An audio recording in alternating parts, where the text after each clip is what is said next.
Méditation sur la lettre 14 de Sainte Marie, Dominique Mazzarello. La lettre 14 est la première selon l'ordre chronologique envoyée aux missionnaires partis le 14 novembre 1877. Un an plus tard, le 29 décembre 1878, Mère Mazzarello écrit aux sœurs de Villa Colonne, leur faisant sentir, malgré la distance, sa proximité maternelle à travers ses paroles et ses conseils. Bien qu'elle s'adresse aux missionnaires de Villa Colonne, ses paroles nous rejoignent encore aujourd'hui.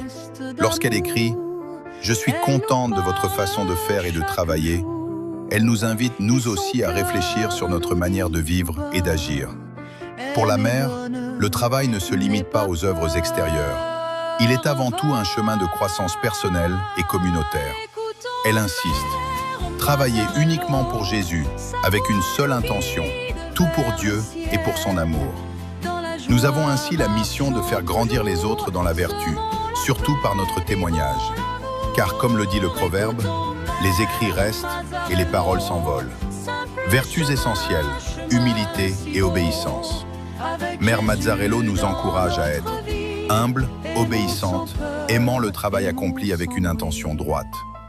À ce sujet, Sœur Teresa Balsay affirme « Ces deux vertus s'accompagnent. Si nous sommes humbles, nous serons aussi obéissantes. » La joie, signe d'un cœur qui aime Dieu. Dans toutes ses lettres, la mère répète « Soyez joyeuses. La joie est le signe d'un cœur qui aime le Seigneur. Elle manifeste une vie comblée, une vie qui a trouvé le Christ.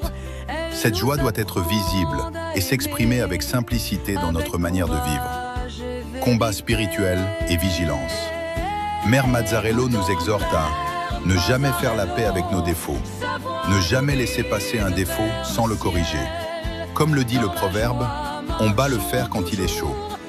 Elle nous invite à corriger nos défauts immédiatement ou progressivement, car s'ils s'enracinent, ils deviennent plus difficiles à déraciner. La prière et la vie fraternelle.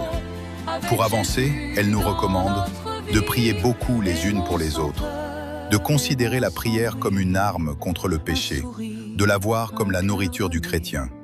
Enfin, elle nous appelle à demeurer, unis dans l'amour de Jésus dans un climat de paix et de sérénité.